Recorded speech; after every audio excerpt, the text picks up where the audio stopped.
Ini adalah rahasia tengah malam. Beranikah kau mendengarnya?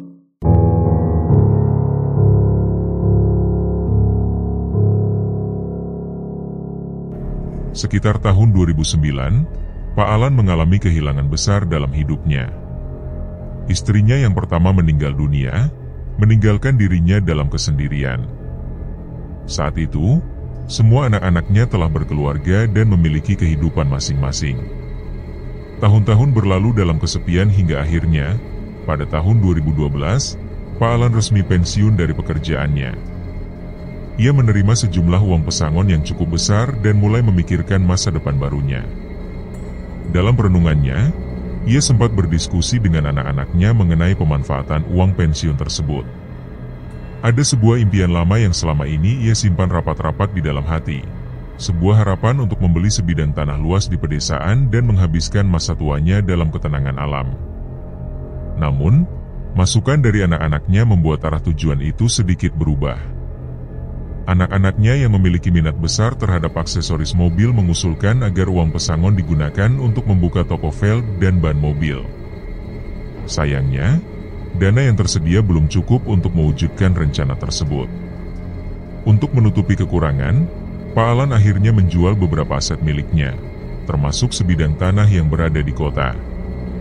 Masih di tahun yang sama, usaha toko velg dan ban mobil itu pun resmi berdiri, menjadi langkah awal dalam babak baru kehidupannya. Waktu berlalu, hingga sekitar tahun 2014, seorang teman memperkenalkan Pak Alan kepada seorang perempuan bernama Bu Firda. Perkenalan itu membawa perubahan besar dalam hidupnya. Bu Firda juga merupakan seorang janda, dan sama seperti Pak Alan, semua anak-anaknya telah mandiri dan berkeluarga. Tidak butuh waktu lama bagi keduanya untuk merasa saling cocok, dan akhirnya mereka memutuskan untuk menikah. Kehidupan rumah tangga mereka dijalani dengan tinggal di kota sambil sesekali mengurus usaha ban dan velg yang telah dirintis sebelumnya. Kesamaan minat terhadap tanaman dan kegiatan bercocok tanam menjadi benang pengikat yang memperkuat hubungan mereka. Pada tahun 2016, seorang teman Bu Firda datang membawa sebuah tawaran menarik, sebidang tanah yang cukup luas di lokasi yang sangat terpencil. Tanah itu dulunya sempat digunakan sebagai peternakan ayam, namun karena bangkrut, akhirnya dijual. Sebelum membuat keputusan, Pak Alan dan Bu Firda memutuskan untuk mengunjungi langsung lokasi yang ditawarkan. Letaknya berada di sebuah desa yang mereka samarkan sebagai Desa Jati, di wilayah Jawa Timur. Setelah melewati perkampungan penduduk, masih dibutuhkan perjalanan sejauh sekitar 3 km untuk benar-benar mencapai lokasi tanah tersebut. Keadaan yang terpencil ini memang cocok untuk usaha peternakan ayam, karena membutuhkan ketenangan dan jauh dari keramaian. Sesampainya di sana, Pak Alan langsung merasa tertarik. Ia menyukai suasana yang ditawarkan, apalagi ketika melihat beberapa pohon durian tua yang tumbuh di sana. Namun, Bu Firda masih diliputi keraguan. Ia mempertimbangkan soal akses jalan yang cukup sulit, serta ketersediaan air dan listrik. Pemilik tanah saat itu memberikan penjelasan bahwa untuk sambungan listrik bisa diusahakan dengan mudah, dan penggalian sumur pun tidak akan menjadi masalah karena struktur tanah mendukung. Setelah kembali ke rumah, pasangan itu mendiskusikan kemungkinan membeli tanah tersebut dengan anak-anak mereka. Tanggapan dari anak-anak keduanya cukup baik. Mereka tidak mempermasalahkan lokasi yang jauh dan terpencil, selama Pak Alan dan Bu Firda merasa bahagia menjalani hari-harinya di sana. Setelah hampir sebulan mempertimbangkan segalanya, mereka akhirnya memutuskan untuk membeli tanah tersebut. Saat proses jual beli selesai, tanah itu masih kosong tanpa bangunan apapun. Rencana awal mereka hanya sederhana, membangun sebuah rumah kecil dengan 2 kamar, dan membiarkan area selebihnya tetap luas untuk ditanami berbagai tumbuhan. Pembangunan dimulai dengan bantuan 3 orang tukang. Lokasi rumah dipilih di bagian tengah lahan yang terbuka tanpa pagar pembatas. Di bagian belakang lahan, terbentang hutan jati yang luas, dan dari kejauhan terlihat sebuah bukit yang oleh warga disebut gunung, meski menurut Pak Alan lebih pantas disebut bukit karena ketinggiannya yang tidak terlalu mencolok. Setelah rumah selesai dibangun, mereka pun mulai menempati tempat tinggal baru itu. Air bersih telah tersedia melalui sumur yang digali sendiri, dan listrik juga sudah bisa dinikmati setelah sebelumnya menggunakan genset. Sejak saat itu, mereka benar-benar menetap di sana tanpa kembali ke kota, menjalani hari-hari yang awalnya terasa nyaman dan damai. Tidak ada gangguan, meski rumah mereka terpencil dan jarak ke tetangga terdekat mencapai 3 km. Namun, pada suatu malam yang sunyi, di tengah irama suara serangga malam dan beberapa burung malam yang biasa terdengar, Pak Alan mendengar sesuatu yang aneh, suara ketukan pintu. Ia terjaga dan merasa ada kejanggalan. Pikirannya langsung tertuju pada fakta bahwa lokasi rumah sangat jauh dari pemukiman, dan tidak pernah ada warga yang datang mengetuk pintu malam-malam. Setelah menunggu sejenak, suara ketukan itu terdengar kembali. Rasa penasaran mendorongnya untuk membuka pintu, namun yang ia lihat hanyalah gelap gulita tanpa tanda-tanda kehadiran siapapun. Pak Alan menutup kembali pintu dan bersiap kembali ke kamar, tetapi suara ketukan itu kembali terdengar untuk ketiga kalinya. Dalam kebingungan dan rasa was-was, ia kembali membuka pintu, namun sekali lagi tidak ada siapa-siapa di sana. Akhirnya, ia memutuskan untuk mengunci pintu dan menyampaikan sesuatu, bukan kepada manusia, melainkan kepada sosok tak kasat mata yang mungkin mendiami tempat itu sebelumnya. Ia menyampaikan niat baik bahwa mereka kini tinggal di sana, dan berharap bisa hidup berdampingan tanpa saling mengganggu. Keesokan paginya, seperti biasa, mereka memulai hari dengan merawat tanaman. Bu Firda, yang sangat menyukai aktivitas bercocok tanam, bahkan sering membeli bibit tanaman baru untuk ditanam di lahan mereka. Saat sedang asyik menanam, ia merasa ada yang memperhatikannya. Ketika menoleh ke arah kanan, ia melihat seorang pria tua berusia sekitar 70-an berdiri mematung sambil terus menatap ke arahnya dari jarak sekitar 20 meter. Yang membuat suasana menjadi janggal adalah kenyataan bahwa pria tersebut hanya berdiri di sana, tanpa bergerak, tanpa mengatakan apapun. Wajahnya tidak dikenali, dan keberadaannya pun mengundang tanda tanya besar. Bu Firda pun mulai bertanya-tanya dalam hati, siapakah pria itu sebenarnya? Bu Firda melanjutkan aktivitasnya merapikan tanaman di halaman rumah. Namun, setelah berlalu sekitar 5 menit, sosok kakek tua yang tadi berdiri di kejauhan ternyata belum juga beranjak dari tempatnya. Ia masih berada di sana, mematung, hanya menatap ke arah Bu Firda dengan tatapan kosong yang sulit diartikan. Situasi itu mulai membuat Bu Firda merasa tidak nyaman. Ia meletakkan semua perlengkapan berkebunnya dan perlahan berjalan mendekati kakek tersebut sambil mencoba menanyakan siapa gerangan beliau dan sedang mencari siapa. Ketika jarak mereka sudah cukup dekat, kakek itu tetap berdiri diam, tidak memberikan tanggapan apapun. Barulah ketika mereka berhadapan, kakek itu menjawab dengan suara pelan, mengatakan bahwa dirinya sedang merindukan rumahnya. Ketika Bu Firda mencoba menanyakan di mana letak rumah yang dimaksud, kakek itu hanya menggeleng tanpa berkata apa-apa lagi, lalu melanjutkan langkahnya dan pergi begitu saja. Bu Firda belum sempat mengajaknya bicara lebih jauh, bahkan belum sempat menawarkan air minum atau sekadar menyilakannya masuk ke rumah. Kakek itu sudah menghilang dari pandangan. Setelah itu, Bu Firda kembali ke rumah dan langsung mencari Pak Alan untuk memberitahu apa yang baru saja terjadi. Ia berharap mungkin suaminya mengenal sosok kakek tersebut. Namun, Pak Alan mengaku tidak pernah melihatnya sebelumnya. Ia sempat memberikan pesan, jika ada orang yang datang, sebaiknya langsung diajak masuk saja, bukan diajak berbicara di pinggir jalan, agar tidak menimbulkan kesan yang tidak sopan. Setelah itu, keduanya melanjutkan aktivitas sore seperti biasa. Hari mulai berganti malam. Setelah mandi dan makan sore, Pak Alan dan Bu Firda bersantai di dalam rumah, menghabiskan waktu dengan menonton televisi hingga sekitar pukul 8 atau 9 malam, lalu mereka tidur. Rutinitas seperti itu sering mereka jalani, terlebih ketika tidak ada kunjungan dari anak-anak. Anak-anak mereka memang kadang datang mengunjungi, baik dari pihak Bu Firda maupun Pak Alan, meski tidak selalu sering, biasanya hanya sebulan sekali. Beberapa bulan berlalu sejak mereka tinggal di tempat itu. Hingga pada suatu sore, menjelang waktu maghrib, Bu Firda masih berada di luar rumah, asyik merawat tanamannya di halaman depan. Sementara itu, Pak Alan sudah masuk lebih dulu ke dalam rumah untuk mandi.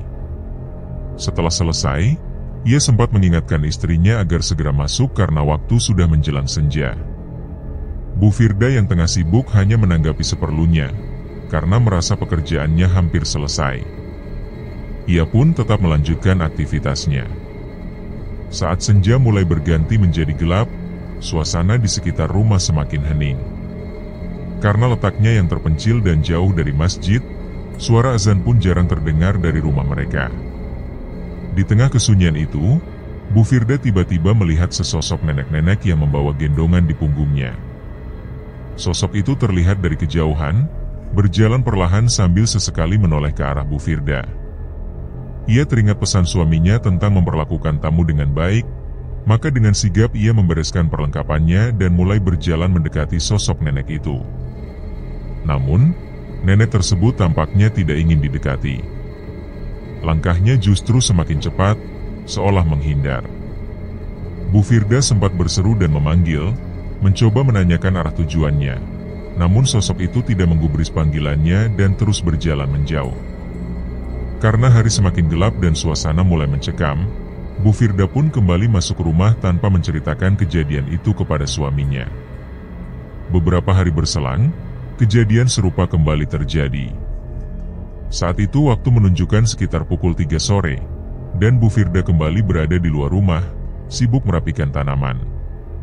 Pak Alan, seperti biasa, sudah mandi dan makan lebih dulu, lalu berencana memanggil istrinya untuk masuk. Namun, ketika ia keluar rumah, sosok Bu Firda tidak tampak di halaman. Ia merasa janggal. Dengan perasaan mulai cemas, ia mengambil sandal dan mulai berjalan menyusuri setiap sudut pekarangan rumah, memanggil-manggil nama istrinya dengan harapan suara itu dijawab dari suatu arah. Namun, panggilannya tidak mendapat respons apapun. Ia mencari ke samping rumah, ke belakang rumah yang belum berpagar, bahkan sampai ke bagian paling pinggir lahan, namun tetap tidak menemukan keberadaan istrinya. Kegelapan mulai merayap, dan rasa cemas makin menguat. Pak Alan akhirnya memutuskan masuk kembali ke rumah untuk mengambil senter, lalu melanjutkan pencarian sambil terus memanggil-manggil nama istrinya, berharap mendapati sosok Bu Firda muncul dari kegelapan. Ia menyusuri lokasi sekitar rumah, bahkan sampai beberapa kali mengelilinginya, namun hasilnya tetap nihil. Tidak ada tanda-tanda keberadaan Bu Firda. Dalam kondisi panik dan bingung, ia mulai memikirkan kemungkinan bahwa istrinya mungkin pergi menuju perkampungan karena suatu keperluan yang mendesak. Dengan penuh harapan, ia segera berjalan ke arah permukiman penduduk. Setibanya di perkampungan, Pak Alan mulai bertanya kepada beberapa warga apakah ada yang melihat istrinya. Sebagian besar warga sudah mengenal Pak Alan dan Bu Firda, namun tidak satupun dari mereka yang mengaku melihat Bu Firda sore itu. Jawaban itu membuat situasi semakin aneh. Perlahan, satu persatu warga mulai keluar dari rumah mereka, terlebih setelah beberapa orang yang baru saja selesai menunaikan salat maghrib di masjid mendengar kabar tersebut. Kekhawatiran mulai menyebar di antara warga. Mereka saling bertanya, mencoba mencari tahu apa yang sebenarnya terjadi. Pak Alan mencoba menjelaskan bahwa istrinya sebelumnya berada di halaman rumah untuk merawat tanaman, namun sekarang tidak diketahui keberadaannya. Yang mengejutkan bagi Pak Alan adalah reaksi warga yang tampak sangat panik, seolah menerima kabar yang amat darurat. Padahal, menurutnya, istrinya hanya belum kembali ke dalam rumah. Salah satu warga akhirnya mengungkapkan bahwa di desa itu, apabila ada seseorang yang belum kembali ke rumah menjelang maghrib, biasanya akan dianggap menghilang. Mereka mempercayai bahwa situasi seperti itu patut diwaspadai. Meskipun begitu, warga mencoba menenangkan Pak Alan dan menyampaikan bahwa seseorang telah memanggil Pak Modin untuk membantu mencari. Tak lama kemudian, Pak Modin tiba di lokasi dan langsung menghampiri Pak Alan.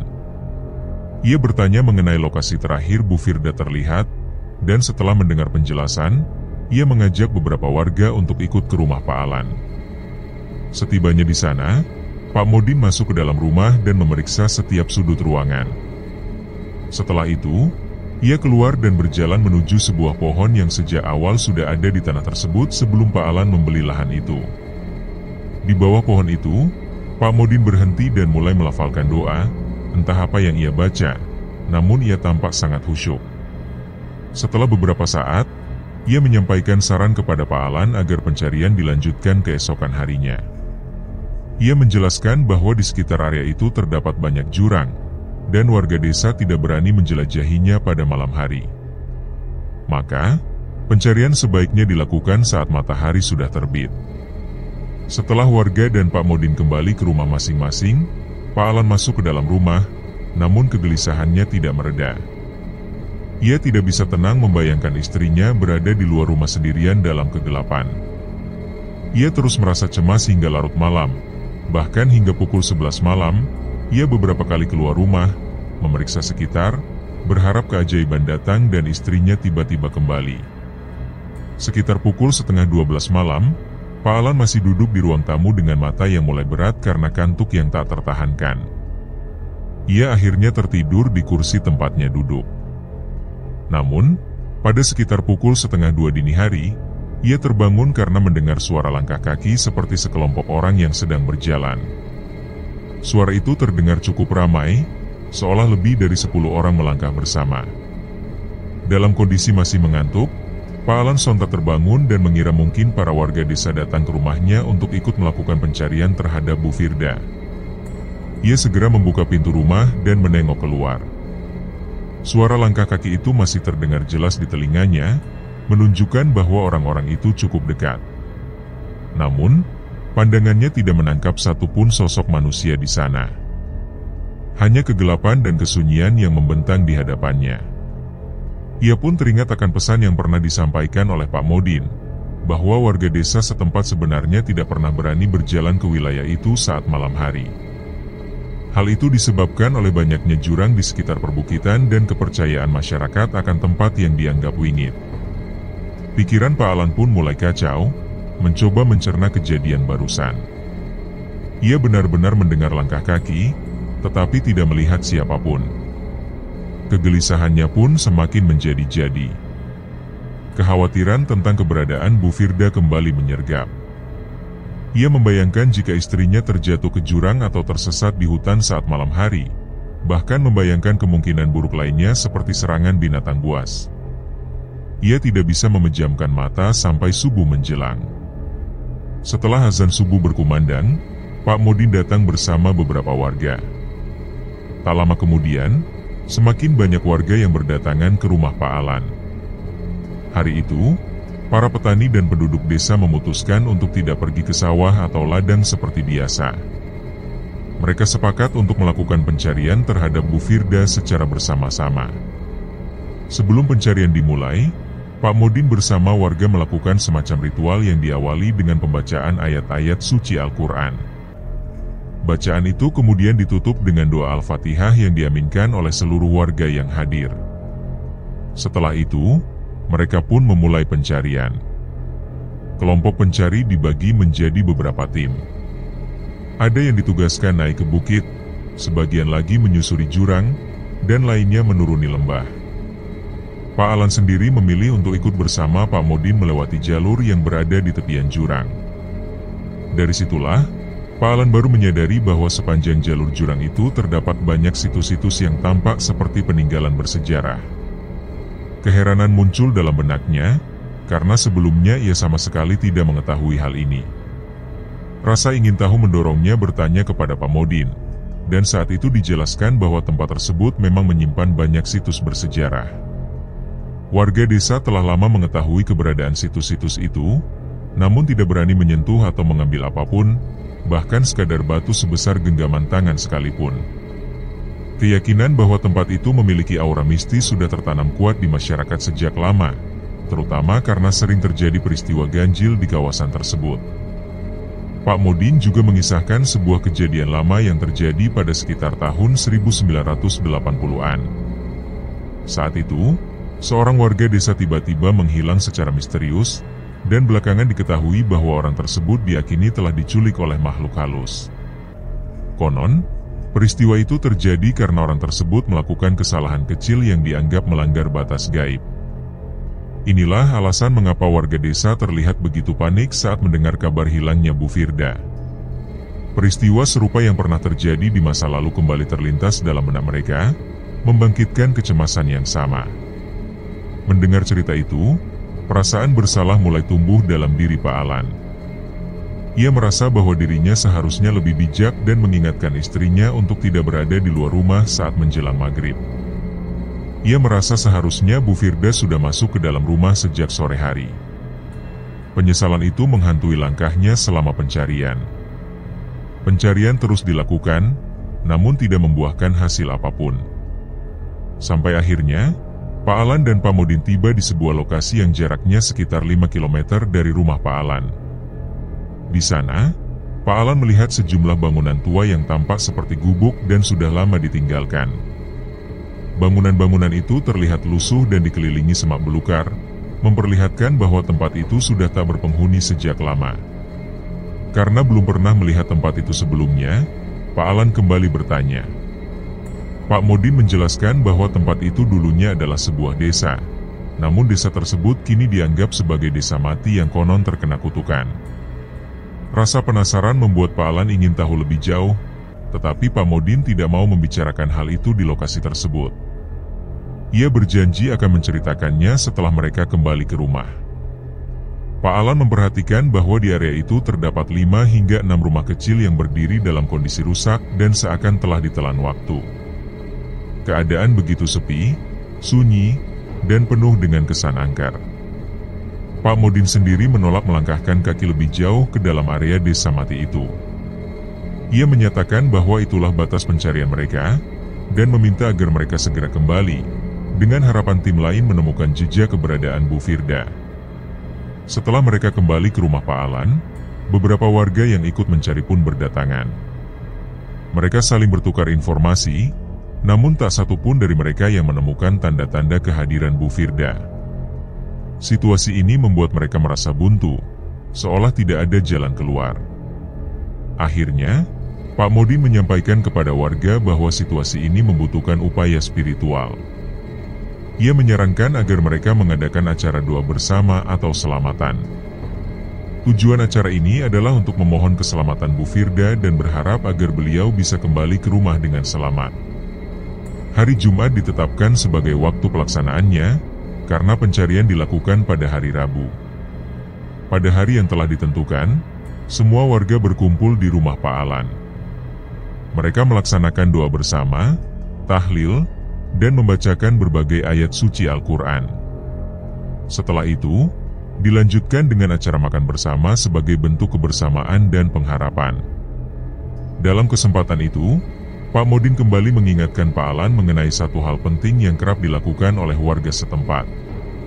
Menurut tradisi yang berlaku di desa itu, setiap orang yang menempati tanah baru atau membangun rumah di lokasi yang belum pernah dihuni sebelumnya, disarankan untuk mengadakan acara selamatan.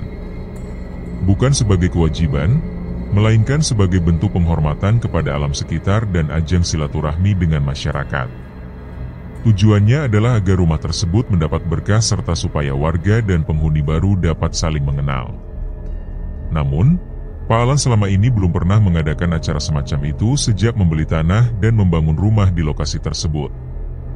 Ia pun menyadari bahwa dirinya telah lupa sama sekali akan tradisi tersebut. Kini acara selamatan itu sudah digelar, dan warga hanya bisa berharap agar Bu Firda kembali dalam keadaan selamat. Beberapa warga masih memilih tinggal di rumah Pak Alan malam itu, berjaga dan melekan bersama untuk memberikan dukungan moral. Namun, sekitar pukul 1 dini hari, mereka mulai mendengar suara-suara aneh seperti suara burung yang terdengar mengitari rumah Pak Alan.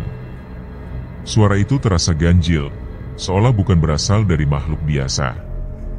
Merasa ada sesuatu yang tak wajar, Pak Modin tiba-tiba berdiri dan mulai melafalkan doa-doa dengan sungguh-sungguh. Ia kemudian meminta beberapa orang untuk mengambil air dari sumur milik Pak Alan. Air itu diambil secukupnya dan disiramkan ke seluruh halaman rumah. Setelah itu, Pak Modin tetap tinggal di rumah Pak Alan, memilih berjaga hingga pagi hari tiba, menanti dengan harapan akan datangnya kabar baik. Menjelang subuh, suasana yang semula tenang tiba-tiba berubah ketika terdengar alunan azan yang terdengar asing di telinga sebagian warga. Suara itu terasa berbeda, membuat Pak Modin merasa ada sesuatu yang ganjil.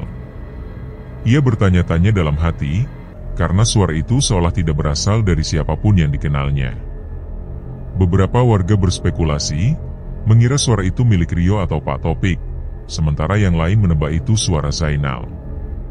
Namun tak seorang pun yakin benar, dan pada akhirnya mereka semua sepakat bahwa suara itu bukan berasal dari masjid desa mereka. Pak Modin memiliki keyakinan tersendiri. Ia merasa bahwa azan tersebut bukan datang dari masjid tempat mereka biasa salat, melainkan dari masjid yang berada di Desa Mati, sebuah tempat yang sudah lama diyakini sebagai desa terkutuk dan tak berpenghuni. Keyakinan itu membuat seluruh warga yang hadir menatap Pak Modin dengan pandangan penuh tanya. Namun tak perlu banyak perdebatan, karena setelah matahari mulai menampakkan sinarnya, rombongan pun segera bergegas menuju ke Desa Mati. Langkah demi langkah membawa mereka pada semak belukar yang telah bertahun-tahun tak terjamah manusia. Dengan alat seadanya, mereka menebas jalur yang menghalangi dan mulai menapaki wilayah yang selama ini hanya menjadi cerita dari mulut ke mulut. Perlahan, mereka sampai di kawasan Desa Mati. Rumah-rumah kayu yang ditinggalkan penghuninya menyambut dengan keheningan yang mencekam. Satu demi satu bangunan itu mereka masuki, namun tak ditemukan siapapun. Hingga tibalah mereka pada sebuah rumah tua yang pintunya masih tertutup rapat.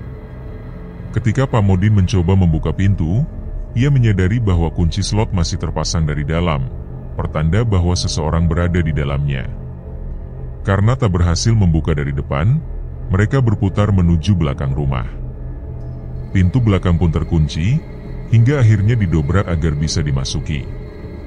Apa yang mereka temukan di dalam sungguh mengejutkan. Di salah satu sudut rumah, Bu Firda tampak terbaring di atas ranjang kayu tanpa alas tidur, tertidur sangat pulas seolah sedang pingsan. Pak Alan, yang melihat istrinya dalam kondisi seperti itu, langsung mendekap tubuhnya. Dengan bantuan beberapa warga, tubuh lemah Bu Firda pun diangkat keluar dari rumah tersebut. Setelah keluar dari Desa Mati, mereka berhenti sejenak di tengah hutan. Bu Firda kemudian didudukan di atas rerumputan dan Pak Modin menyuapkan air khusus ke mulutnya. Pak Alan pun memanggil-manggil istrinya dengan cemas, berharap sang istri segera sadar. Tak lama kemudian, kelopak mata Bu Firda perlahan membuka, tetapi tatapannya kosong, seperti orang yang kebingungan. Ia hanya merasa lelah dan meminta untuk segera pulang tanpa memahami sepenuhnya apa yang baru saja terjadi. Setibanya di rumah, Bu Firda masih belum sanggup menceritakan apapun. Tubuhnya lemas dan ia hanya sanggup memakan bubur serta minum sedikit air sebelum kembali tertidur. Selama masa pemulihannya, beberapa ibu-ibu desa turut menjaga dan merawatnya dengan penuh perhatian. Di sela-sela waktu itu, Pak Alan akhirnya mendapatkan cerita dari Pak Modin dan warga desa mengenai asal-usul Desa Mati. Dulu, wilayah itu memang sempat dihuni oleh beberapa kepala keluarga. Berdasarkan cerita yang berkembang, desa itu hanya boleh ditempati oleh maksimal 3 keluarga saja. Namun, setelah beberapa tahun, jumlah penduduk bertambah hingga menjadi 8 kepala keluarga. Dari sinilah malapetaka mulai muncul. Warga yang tinggal di desa itu satu persatu jatuh sakit dengan gejala yang tidak lazim. Ketika diperiksa ke rumah sakit, penyakit tersebut tak terdeteksi apapun, seolah tubuh mereka baik-baik saja. Ada yang mengeluhkan rasa sakit di kulit, mirip dengan cacar namun dalam bentuk parah, bahkan hingga mengeluarkan nanah. Beberapa lainnya muntah darah dan meninggal di tempat. Masyarakat akhirnya percaya bahwa desa itu memang terkutuk dan tak boleh dihuni lebih dari 3 keluarga. Setelah kejadian-kejadian itu, warga satu persatu meninggalkan desa, hingga akhirnya seluruh kawasan ditinggalkan dan dianggap angker. Sejak saat itu, tidak ada seorang pun yang berani menapakkan kaki di sana, apalagi untuk bermukim. Pak Modin pun dilanda rasa penasaran yang dalam. Ia ingin mengetahui bagaimana bisa Bu Firda terdampar di Desa Mati itu. Namun, kondisi Bu Firda yang masih sangat lemah membuat Pak Modin harus menunggu. Barulah setelah 5 hari berlalu, Bu Firda menunjukkan perkembangan yang lebih baik. Ia sudah bisa duduk dan mulai dapat diajak berbicara. Pada saat itulah, perlahan-lahan cerita yang selama ini tertahan akhirnya terungkap. Sore hari menjelang maghrib, seperti biasa Bu Firda sedang merawat tanaman di halaman. Ia sempat melihat Pak Alan masuk ke dalam rumah dan bahkan sempat mendengar suara air dari kamar mandi, yang menandakan bahwa suaminya sedang mandi. Namun, tak lama setelah itu, ia menyaksikan sosok Pak Alan berjalan dari arah luar rumah. Hal itu membuatnya merasa bingung. Bukankah sebelumnya suaminya baru saja masuk dan mandi? Sosok tersebut kemudian berjalan menjauh ke arah perkampungan tanpa menyapa. Bu Firda sempat berpikir bahwa mungkin suaminya hendak membeli sesuatu ke warung dan tidak terlalu memikirkannya. Ia pun kembali fokus merawat tanaman. Namun tidak lama kemudian, sebuah kejadian mengusik ketenangan itu. Sosok nenek-nenek yang sebelumnya sempat ditemuinya, yang membawa gendongan di punggung, tiba-tiba berdiri tepat di sampingnya. Kejadian itu membuat tubuh Bu Firda merinding karena nenek itu muncul tanpa suara, seolah tidak berasal dari arah manapun. Sambil berdiri di samping Bu Firda yang sedang jongkok, sosok nenek itu mulai mengajaknya berbicara.